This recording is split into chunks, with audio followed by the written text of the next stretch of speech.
మేము రేవంత్ రెడ్డిని ఒకటే డిమాండ్ చేస్తున్నాం, మాటలు కాదు చేతలు కావాలి. నువ్వు అంత మాటలే ఎక్కువనే నువ్వేమన్నావు, ఈ తాప ఎక్కడన్నా ఏదైనా హాస్టల్లా కలుషిత ఆహారం పెట్టే సీదా జైలుకే పంపుతాను. ఏం చర్యలు తీసుకున్నావు ఆయన? రోజు అసలు కలుషిత ఆహారం తిని ఆసుపత్రుల పాలు కాని రోజు ఒకటి ఉన్నదా? ఏ జిల్లానన్నా ఉన్నదా? ప్రతి జిల్లాలో ప్రతిరోజు యాన్నో కాడ 100 మంది పిల్లలు దవాఖానలు పడుతున్నారు. అరే ఈ అన్నం పెట్టే చేత కాదా? అంటే అధికారులు నీ మాట వింటలేరా? లేదా నీకే పిల్లలంటే పట్టి లేదా? ఏంది?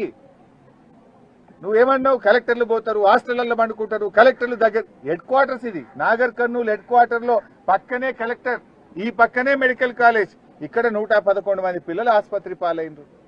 ఇది పూర్తిగా నిర్లక్ష్యం. కేసీఆర్ ఆనవాళ్లు మారుస్తా అనే పేరు మీద కేసీఆర్ పెట్టిన గురుకులాలను ఆగం పట్టించే కార్యక్రమం చేస్తున్నాం.